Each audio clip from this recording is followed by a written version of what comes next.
Segment 1. Suddenly, the sky erupted with massive flames, and a gigantic object emerged. People scattered in fear of the sudden appearance of this monster. The unidentified flying object broke through the atmosphere and covered the entire city. Meanwhile, the U.S. military command was in chaos. They had detected an object a quarter the size of the moon speeding towards Earth hours earlier. Unsure if it was friend or foe, a high-orbit military satellite collided with it and was instantly destroyed. Then, the giant spaceship released dozens of smaller ships into Earth's atmosphere. The Air Force sent a reconnaissance plane to observe, but it flew directly into the flames caused by the ship's friction with the atmosphere, and all crew members perished. The Secretary of Defense gravely informed the President that these visitors seemed hostile, and one ship was heading straight for the White House. To ensure the command system's survival, the President ordered the Vice President and Segment 2 others to leave quickly on Air Force One, while he stayed to address the nation on TV to calm the public. At that moment, alien ships appeared in the skies over multiple cities worldwide. Everyone was shocked by the massive crafts, which gradually covered all major cities on Earth, including Washington, New York, and Tokyo. People everywhere were in a panic, like headless chickens, and city traffic was paralyzed. After the ships settled, they made no further moves. David, working at NASA, discovered that the ships were synchronizing a signal. His research revealed it was a countdown. He speculated that the ships were positioning themselves for a coordinated action once the countdown ended. With 6 hours remaining, he didn't know what would happen, but it wouldn't be good. David urged everyone to leave the cities under the ship's shadow. Then he, Segment 3, found his father, and they drove to the White House to inform the President of the intelligence they had just gathered. Meeting the President wasn't easy, but fortunately David's ex-wife worked close to the President. With her help, David successfully met the President and shared his suspicions. With only 30 minutes left on the countdown, David urged the President to leave, but the President dismissed it as mere speculation. Meanwhile, the military arranged a helicopter to attempt communication with the ship. The helicopter signaled the ship, which responded by opening a blue rift. As everyone anxiously awaited a response, a laser suddenly shot out, destroying the helicopter instantly. The aliens were indeed hostile, confirming David's suspicions. The President and his staff immediately evacuated. Segment 4. With only 9 minutes left on the countdown, many frightened citizens had already fled the city, but some remained on skyscraper rooftops, holding signs to welcome the aliens, filled with excitement and anticipation. Suddenly, the ship's bottom hatch opened, emitting a faint blue light. The crowd was stunned by the strange sight, still marveling at the alien civilization's greatness. As the countdown ended, a massive energy surge gathered beneath the ship. The frenzied crowd held their breath, expecting a bigger surprise. However, the next moment, the energy pierced the Empire State Building, reducing it to ashes in an instant.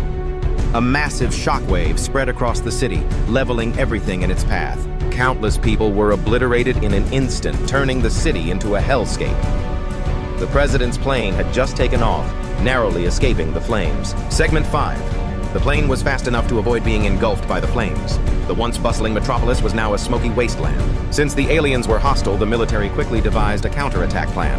A battle to defend humanity's fate was about to begin. The U.S. military dispatched their elite flight squadron towards the alien ship. On the captain's command, the squadron launched missiles from all directions at the ship. To their shock, human weapons had no effect. The ships had energy shields that human weapons couldn't penetrate. The alien ships then released numerous small fighters, swarming like locusts, and these small alien fighters also had energy shields. No matter how the U.S. fighters attacked, they couldn't harm them. In the end, the U.S. fighters were defeated, proving the vast disparity in strength. A direct confrontation was clearly not feasible, so they had to retreat. But the alien Segment 6, fighters relentlessly pursued them, determined to wipe out the U.S. forces. In the end, only one pilot, Stephen, was left. He escaped to a narrow mountaintop in the Nevada desert, using his exceptional flying skills and calm judgment to evade one deadly attack after another. As his plane ran out of fuel, he deployed his parachute just in time to escape. The alien fighter, its view obstructed, crashed into the hillside. Stephen angrily approached the alien ship, opened its hatch, and found a tentacled creature cursing as it crawled out.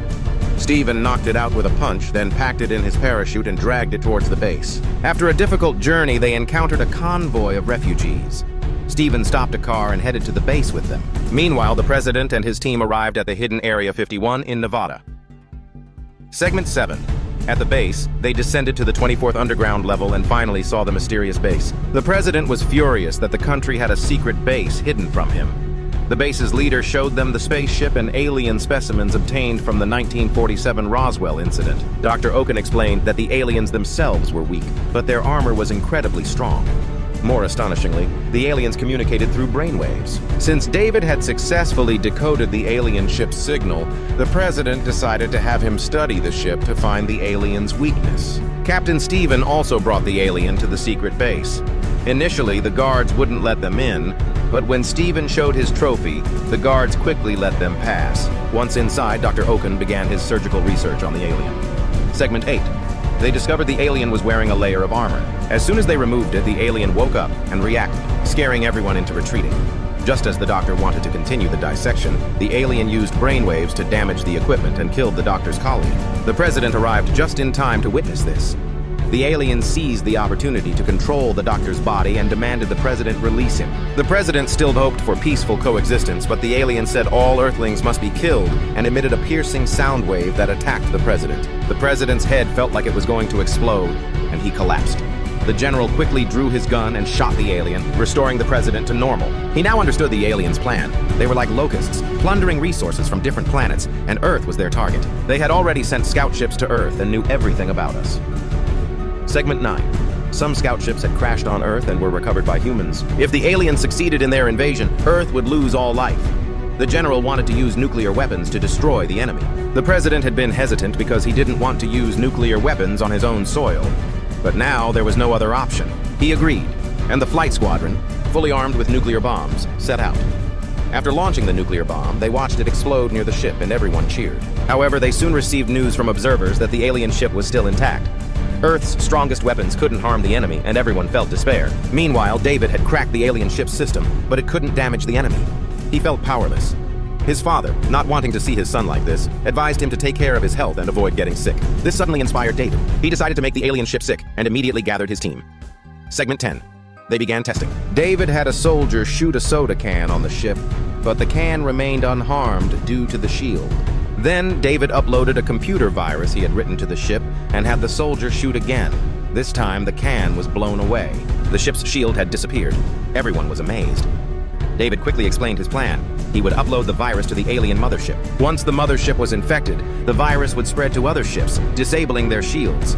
Then Earth's weapons could destroy them. Captain Stephen volunteered to pilot the crashed small ship to the alien mothership to plant the virus. The president agreed to the plan and sent it via Morse code to the world, calling on all nations' air forces to join the counterattack. All countries set aside past grievances and united against the aliens. This day, segment 11, was America's Independence Day. Before setting out, the president gave an inspiring speech. Due to previous battles, the Air Force was nearly wiped out, so the president, a former pilot, personally joined the fight, ready for a life-or-death struggle with the aliens. Meanwhile, David and Stephen boarded the alien ship and flew it to the mothership in space. As they approached, they saw the alien army ready to raid Earth. The small ship entered the mothership and began automatic docking. David seized the moment and uploaded the virus. At the same time, the president-led Air Force began their action. They first tried launching a missile, but the ship's shield was still up. Everyone thought the virus upload had failed and turned back, but the president, unwilling to give up, decided to try again.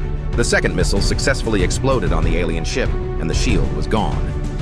Everyone cheered as the fighter's Segment 12 returned, unleashing a barrage of missiles. The alien ship was instantly blown apart, and it quickly released small ships to intercept.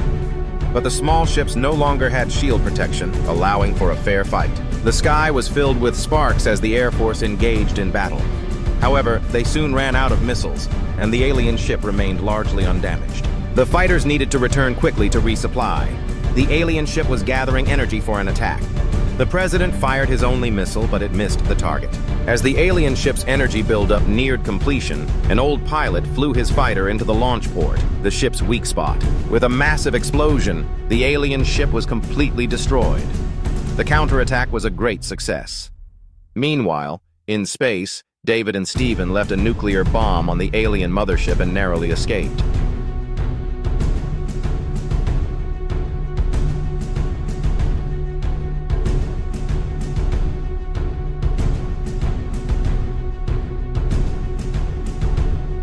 Segment 13. The nuclear bomb exploded inside the mothership, instantly turning the massive ship into countless fragments, engulfing Steven and their small ship. Fortunately, the small ship was sturdy enough to fly back safely.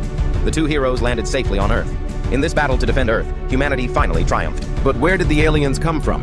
And will they give up? Stay tuned for the next exciting episode.